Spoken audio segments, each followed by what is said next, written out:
Mbappe lo sợ ngôi sao trẻ Jules lấy suất chơi ở Real.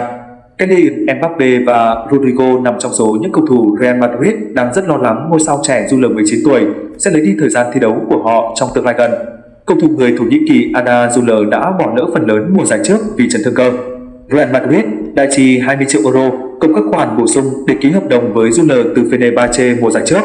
Ngôi sao trẻ Güler chỉ ra sân 12 lần trên mọi đấu trường trong mùa giải đầu tiên của mình, nhưng đã ghi dấu ấn đậm nét với 6 bàn thắng đẹp mắt.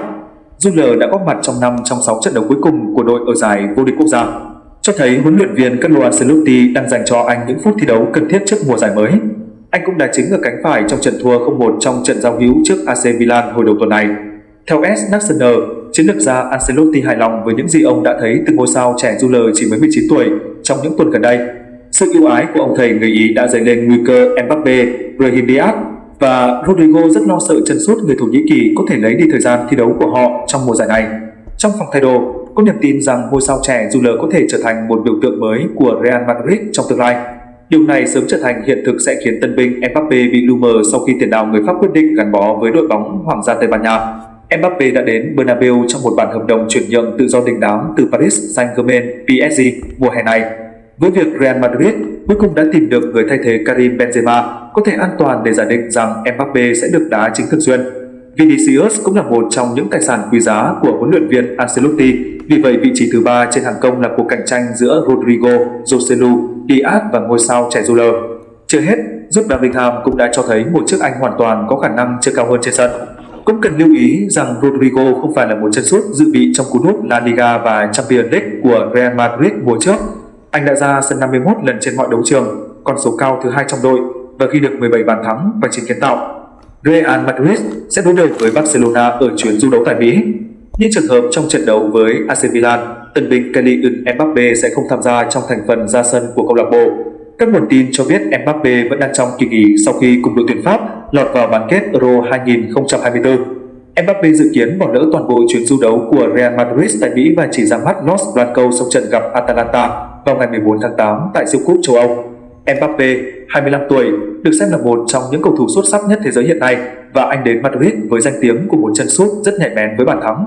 Tiền đạo người Pháp đã ghi 256 bàn thắng và 108 kiến tạo trong 308 trận đấu suốt 7 năm tại PSG, giành được 7 danh hiệu Ligue 1 trong quá trình này. Hôm nay tòa tuyên án ông Trịnh Văn Quyết và đồng phạm. Cựu chủ tịch FLC Trịnh Văn Quyết cùng 49 đồng phạm sẽ được tuyên án vào chiều mùng 5 tháng 8 trong vụ án lừa đảo chiếm đoạt tài sản và thao túng thị trường chứng khoán. Chiều mùng 5 tháng 8, Tòa án Nhân dân thành phố Hà Nội sẽ tiến hành tuyên án với cựu chủ tịch FLC Trịnh Văn Quyết cùng 49 đồng phạm trong vụ án lừa đảo chiếm đoạt tài sản, thao túng thị trường chứng khoán. Vụ án đã trải qua 2 tuần xét xử và nghị án. Trong 50 bị cáo hầu tòa, cựu chủ tịch FLC Trịnh Văn Quyết bị đánh giá là chủ mưu, cầm đầu và bị đề nghị mức án nặng nhất. Hình phạt đề nghị là từ 5 đến 6 năm tù về tội thao túng thị trường chứng khoán và 19 đến 20 năm tù về tội lừa đảo chiếm đoạt tài sản, tổng hợp từ 24 đến 26 năm tù. Cùng hai nhóm tội trên, các bị cáo Trịnh Thị Minh Huế bị đề nghị 17 đến 19 năm tù, Trịnh Thị Thúy Nga tổng hợp 10 đến 12 năm tù, Hương Trần Kiều Dung tổng hợp 11 đến 13 năm tù. Nhóm 7 cựu cán bộ ngành chứng khoán bị đề nghị các mức án từ 18 tháng tù đến 9 năm tù về một trong hai tội lợi dụng chức vụ quyền hạn trong khi thi hành công vụ hoặc công bố thông tin sai lệch hoặc che giấu thông tin trong hoạt động chứng khoán. Nhóm bị cáo là thuộc cấp của bị cáo Quyết bị đề nghị mức án nhẹ nhất từ 18 tháng tù đến 16 năm tù giam. Quá trình xét xử, tất cả các bị cáo đều thừa nhận cáo trạng truy tố là xác đáng. Các bị cáo gửi mong muốn được nhận một mức án khoan hồng để sớm có cơ hội trở về với xã hội, làm lại cuộc đời. Riêng đối với cựu chủ tịch FLC Trịnh Văn Quyết, trước khi phiên xử diễn ra, bị cáo Quyết cho biết đã bán hãng hàng không tâm huyết là Bamboo Airways với giá 700 tỷ đồng. Số tiền này, phía đối tác mới trả 200 tỷ đồng, bị cáo Quyết đã chuyển vào tài khoản của văn phòng cơ quan cảnh sát điều tra. Khoảng 500 tỷ còn lại, thời gian tới, khi đối tác chuyển thêm, bị cáo Quyết nói sẵn sàng nộp để hoàn thành nghĩa vụ dân sự. Cựu chủ tịch FLC Trịnh Văn Quyết đã khóc khi được tòa cho phép nói lời sau cùng tại cùng một thời điểm để thực hiện đồng thời nhiều ước mơ và hoài bão lớn. Tôi đã phải làm một số việc vượt quá giới hạn pháp luật nên dẫn đến hậu quả như ngày hôm nay. Tôi rất hối hận vì trong suốt quãng đời doanh nhân hơn 20 năm của mình, cho dù tôi luôn nỗ lực, cố gắng thì tôi cũng không thể thay đổi được sự thật. Đó là nhiều người thân, người bạn và đồng nghiệp của tôi, những người vì tin tưởng tôi mà rơi vào vòng lao lý. Theo cáo trạng, từ năm 2014 đến năm 2016, các cổ đông chỉ góp gần 1.200 tỷ đồng vốn điều lệ vào công ty cổ phần xây dựng Pharos. Tuy nhiên, bị cáo quyết ký khống hồ sơ, lập chứng từ góp vốn khống để nâng vốn doanh nghiệp lên hơn 4.300 tỷ đồng. Sau đó, các bị can đề nghị đăng ký niêm yết 430 triệu cổ phiếu rốt của công ty Pharos trên HOSE để bán, tương đương giá trị 4.300 tỷ đồng, chiếm đoạt hơn 3.600 tỷ đồng của các nhà đầu tư. Ngoài ra, với hành vi thao túng thị trường chứng khoán, cáo trạng xác định từ năm 2017 đến 2022, Trịnh Văn Quyết đã chỉ đạo em gái Trịnh Thị Minh Huế cùng đồng phạm thực hiện hành vi thao túng thị trường chứng khoán đối với 5 mã cổ phiếu AMD, 2, GAP, SRC, AT, thu lợi bất chính hơn 700 tỷ đồng. AFF Cup 2024 đổi lịch, tuyển Việt Nam xáo trộn kế hoạch. Liên đoàn bóng đá Đông Nam Á AFF quyết định đổi lịch thi đấu ở AFF Cup 2024, khiến tuyển Việt Nam phải thay đổi kế hoạch chuẩn bị. Theo kế hoạch ban đầu, AFF Cup 2024 tên mới là ASEAN Championship khai mạc vào ngày 23 tháng 11. Tuy nhiên, AFF vừa thông báo về sự thay đổi lịch thi đấu giải bóng đá số 1 khu vực. Theo đó, AFF Cup 2024 khai mạc vào ngày 9 tháng 12 năm 2024 và kết thúc vào ngày 5 tháng 1 năm 2025. Lịch cũ diễn ra từ ngày 23 tháng 11 tới ngày 21 tháng 12 năm 2024. Lý do dẫn đến sự thay đổi này là bởi AFF muốn AFF Cup 2024 tranh chung với lịch thi đấu giải AFC Champions League Elite và AFC Champions League 2. Vòng bảng AFC Champions League Elite có 3 lượt trận diễn ra từ ngày 4 tháng 11 đến ngày 4 tháng 12. Trong khi đó, ở đấu trường AFC Champions League 2, các quốc gia ở Đông Nam Á hầu hết đều có đại diện tham dự. Với việc AF đổi lịch thi đấu ở AFF Cup 2024, kế hoạch của tuyển Việt Nam sẽ phải điều chỉnh lại. Ban đầu, VF dự định tạm dừng V-League 2024-2025 trong thời gian từ ngày 11 tháng 11 đến ngày 21 tháng 12 để đội tuyển quốc gia thi đấu ở AFF Cup 2024. Tuy nhiên, với việc giải đấu này chuyển sang ngày 9 tháng 12, nhiều khả năng tuyển Việt Nam không tập trung đội tuyển quốc gia theo lịch của FIFA trong tháng 11 để V-League 2024-2025 thi đấu khoảng thời gian này. Dự kiến tuyển Việt Nam tập trung từ ngày 21 tháng 11, có khoảng 2 tuần chuẩn bị cho AFF Cup 2024. Theo kết quả bốc thăm AFF Cup 2024, tuyển Việt Nam nằm chung bảng với Indonesia, Philippines, Myanmar và Lào. Thầy trò huấn luyện viên Kim Sang-sik đặt mục tiêu vô địch. 604 đơn vị thanh toán nợ 130 tỷ bảo hiểm xã hội, chuyển 5 vụ sang công an nhưng không thể khởi tố. Bảo hiểm xã hội Thanh Hóa đã chuyển 5 vụ việc nợ sang công an tỉnh Thanh Hóa và công an các huyện, thị, thành phố nhưng bị trả lại hồ sơ. Chế tài không đủ mạnh, việc thu hồi khó khăn. Theo thống kê của Bảo hiểm xã hội BHXH tỉnh Thanh Hóa, trên địa bàn tỉnh có gần 1.000 đơn vị chậm đóng bảo hiểm xã hội, bảo hiểm y tế, bảo hiểm thất nghiệp BHTN với số tiền hàng trăm tỷ đồng. Có nhiều đơn vị chậm đóng nhiều năm, thậm chí gần 10 năm với số tiền rất lớn hàng chục tỷ đồng. Dù áp dụng rất nhiều biện pháp, nhưng việc thu số tiền chậm đóng trên gặp rất nhiều khó khăn. Trao đổi với phóng viên người đưa tin, ông Nguyễn Đức Tuấn, trưởng phòng quản lý thu, sổ, thẻ bảo hiểm xã hội tỉnh Thanh Hóa cho biết, trong số các đơn vị chậm đóng bảo hiểm xã hội có 604 doanh nghiệp chậm đóng số tiền 130 tỷ đồng từ nhiều năm nay. Số đơn vị này đã dừng hoạt động hoặc chỉ có vài lao động. Số tiền chậm đóng này rất khó thu hồi, một số đơn vị không thể thu hồi được. Theo ông Tuấn, từ tháng 4 2023, Bảo hiểm xã hội Việt Nam có quy định thay thế từ nợ thành chậm đóng. Tuy nhiên, không có quy định cụ thể về việc chậm đóng, chậm 3 tháng vẫn là chậm và chậm 10 năm vẫn tính là chậm. Để thu hồi số tiền chậm đóng, Bảo hiểm xã hội tỉnh Thanh Hóa đã gọi điện, ban hành văn bản nhắc nợ. Một số đơn vị bị tiến hành thanh tra việc chậm đóng và xử phạt hành chính. Tuy nhiên, khác với nghĩa vụ đóng thuế, Bảo hiểm xã hội không có thẩm quyền và quy định được kiến nghị dừng sử dụng hóa đơn hoặc cấm xuất nhập cảnh đối với các chủ doanh nghiệp nợ bảo hiểm xã hội. Do chế tài xử lý không đủ mạnh nên việc thu hồi, xử lý các doanh nghiệp chậm đóng bảo hiểm xã hội rất khó khăn. Trao đổi với phóng viên, ông Đinh Trọng Vân, Phó trưởng phòng thanh tra kiểm tra bảo hiểm xã hội tỉnh Thanh Hóa cho hay, ngoài gọi điện, làm văn bản đôn đốc thì Bảo hiểm xã hội tỉnh Thanh Hóa đã tiến hành nhiều cuộc thanh tra. Sau khi thanh tra, đơn vị chậm đóng bảo hiểm xã hội đã bị xử phạt hành chính với số tiền mức cao nhất là 150 triệu đồng. Tuy nhiên, do số tiền phạt nhỏ hơn nhiều so với tiền chậm đóng nên các đơn vị chỉ đóng tiền phạt, không đóng số tiền chậm đóng. Trước năm 2016, thẩm quyền khởi kiện việc chậm đóng bảo hiểm xã hội là của cơ quan bảo hiểm. Từ 2009 đến 2015, Bảo hiểm xã hội tỉnh Thanh Hóa với tư cách nguyên đơn đã khởi kiện 210 lượt vụ chậm đóng bảo hiểm xã hội và đã thu hồi được số tiền 75 tỷ đồng. Từ năm 2016 tới nay, quy định pháp luật thay đổi, thẩm quyền khởi kiện việc chậm đóng bảo hiểm xã hội được giao cho công đoàn cơ sở, chuyển 5 vụ việc nợ bảo hiểm xã hội sang công an nhưng không thể xử lý hình sự. Ông Đinh Trọng Vân thông tin thêm, từ năm 2016 đến nay, tổ chức công đoàn cơ sở trên địa bàn tỉnh Thanh Hóa chưa khởi kiện được vụ việc chậm đóng bảo hiểm xã hội nào. Bộ luật hình sự quy định tội trốn đóng bảo hiểm xã hội sẽ bị truy cứu trách nhiệm hình sự.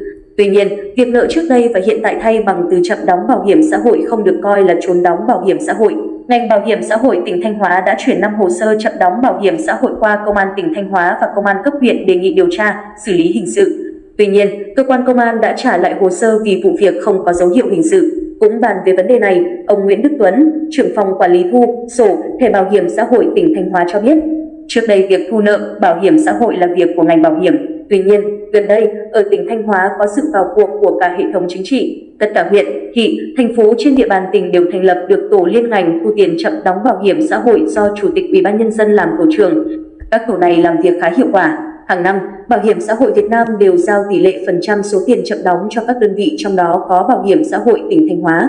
Số tiền chậm đóng của Bảo hiểm xã hội tỉnh Thanh Hóa vẫn nằm trong phạm vi cho phép và tỷ lệ giao của Bảo hiểm xã hội Việt Nam. Nhan sắc của Lệ Quyên qua camera thường, thái độ ra sao khi bị quay lén? Hình ảnh Lệ Quyên được tin qua đường gây chú ý. Hơn 25 năm hoạt động nghệ thuật, ca sĩ Lệ Quyên đã gặt hái được nhiều thành công nhất định. Cô được gọi với danh xưng là nữ hoàng phòng trà.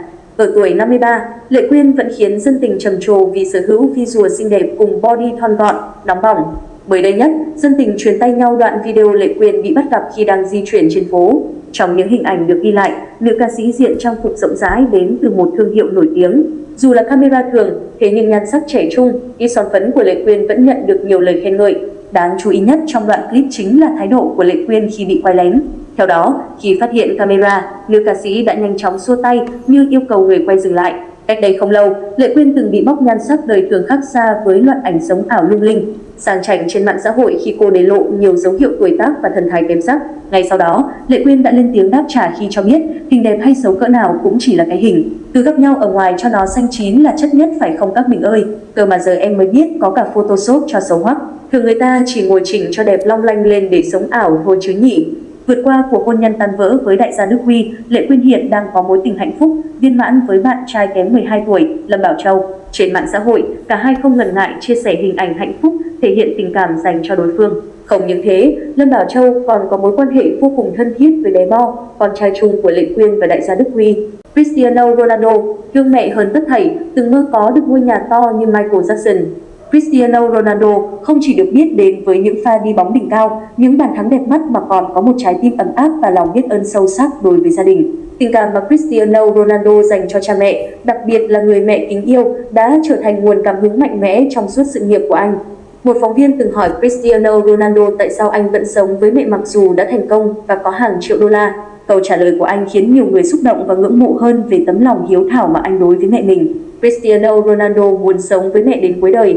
Mối quan hệ giữa Ronaldo và mẹ anh, bà Dolores Aveiro, là một trong những mối quan hệ đẹp nhất trong làng bóng đá thế giới.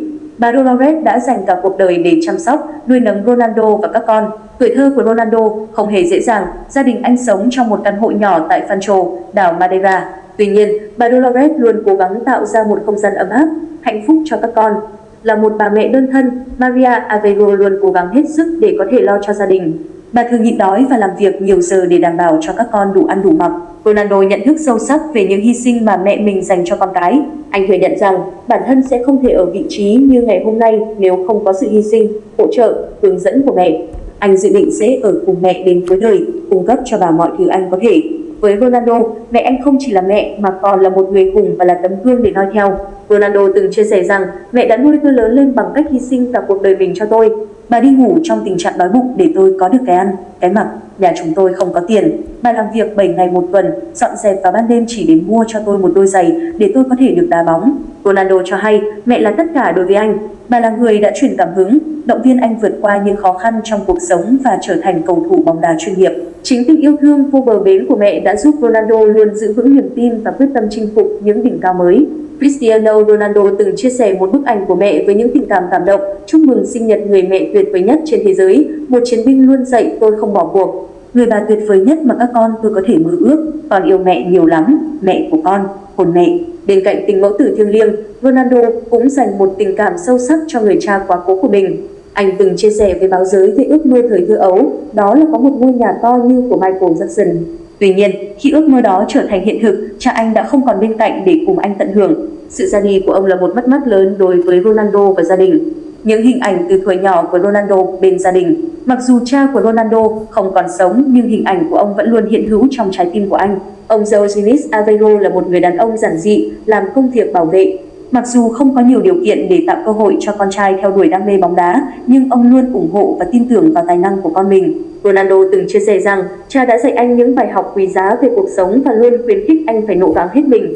Dù không còn bên cạnh, nhưng hình ảnh của người cha luôn là động lực để Ronaldo cố gắng hơn nữa. Câu chuyện về tình cảm gia đình của Cristiano Ronaldo đã truyền cảm hứng cho nhiều người. Anh đã chứng minh rằng đằng sau một cầu thủ bóng đá tài năng là một con người với trái tim ấm áp và lòng biết ơn sâu sắc.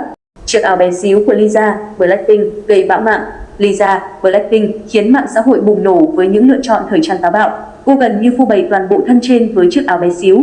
Ngày 3 tháng 8, Lisa chia sẻ lên Instagram loạt ảnh trong kỳ nghỉ ở Italy. Động thái này nhanh chóng thu hút sự chú ý từ cộng đồng mạng bởi phong cách thời trang táo bạo của em út Blackpink. Trong ảnh, Lisa mặc set đồ hai mảnh màu trắng kết hợp với set Louis Vuitton màu hồng làm toát lên vẻ nữ tính và gợi cảm. Điều khiến cư dân mạng bàn tán là chiếc áo bé xíu chỉ đủ vài che vòng một, giúp Lisa khoe thân trên mảnh mai. Korea Bull chỉ ra chủ nhân hit Rockstar theo đuổi xu hướng áo underbust, phong cách lộ chân ngực đang thịnh hành toàn cầu. Hình ảnh mới nhất về Lisa gây sốt mạng xã hội, có hơn 5 triệu lượt thích trên Instagram cùng hàng chục nghìn bình luận ca ngợi vẻ đẹp của nữ thần tượng pop. Ở Hàn Quốc, lựa chọn thời trang của Lisa tạo ra nhiều cuộc thảo luận trên diễn đàn.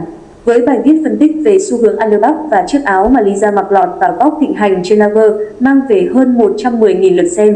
Cư dân mạng đánh giá khả năng kết hợp thời trang táo bạo với sự thanh lịch giúp Lisa dễ dàng tiếp tục làm say đắm người hâm mộ trên toàn thế giới, củng cố vị thế như một người đi đầu xu hướng trong ngành. Hơn thế, nó còn thể hiện tầm ảnh hưởng của Lisa trong thế giới thời trang, truyền cảm hứng cho nhiều người theo đuổi vẻ ngoài táo bạo và tự tin. Lisa dường như đang dành thời gian nghỉ ngơi sau thành công gây tranh cãi của sản phẩm âm nhạc mới Rockstar. Người ta còn phát hiện các dấu hiệu cho thấy cô đi du lịch cùng gia đình bạn trai tin đồn Frederick Arnold.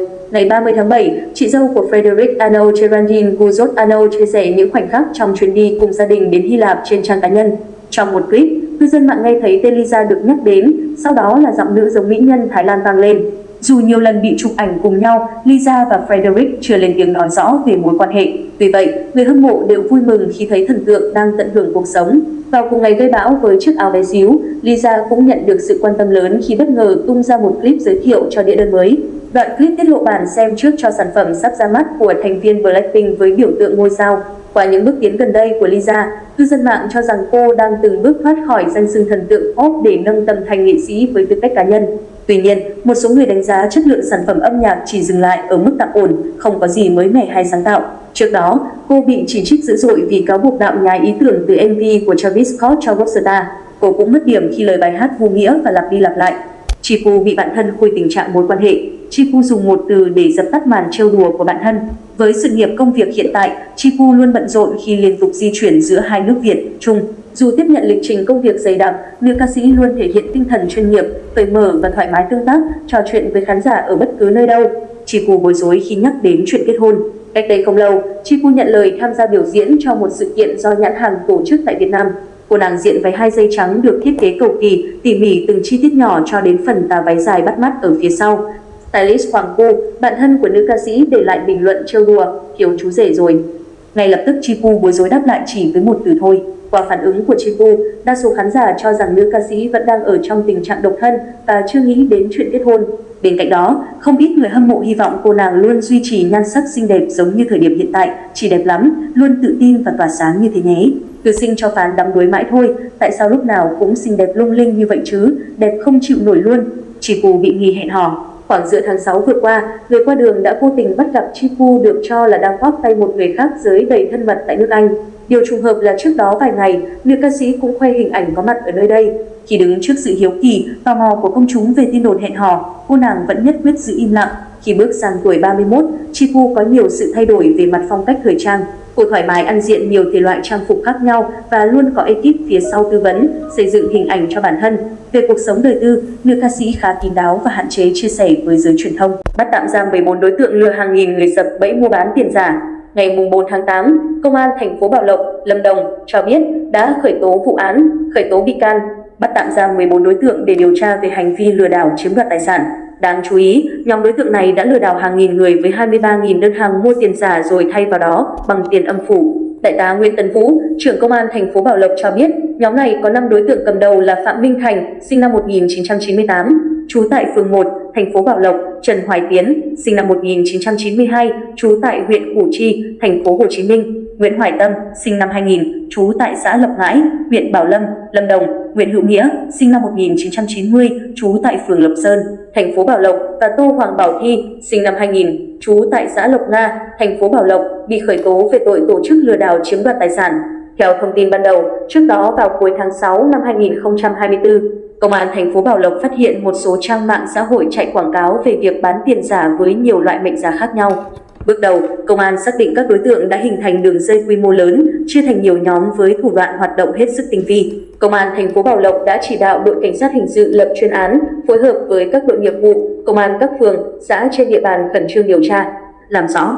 Ngày 24/7/2024, ban chuyên án chia thành 4 mũi, cùng lúc kiểm tra các căn nhà đang cho thuê trên đường Phan Đình Giót, Trần Quốc Toản, Trần Phú và thôn Tân Hóa 1, xã Lộc Nga, thành phố Bảo Lộc.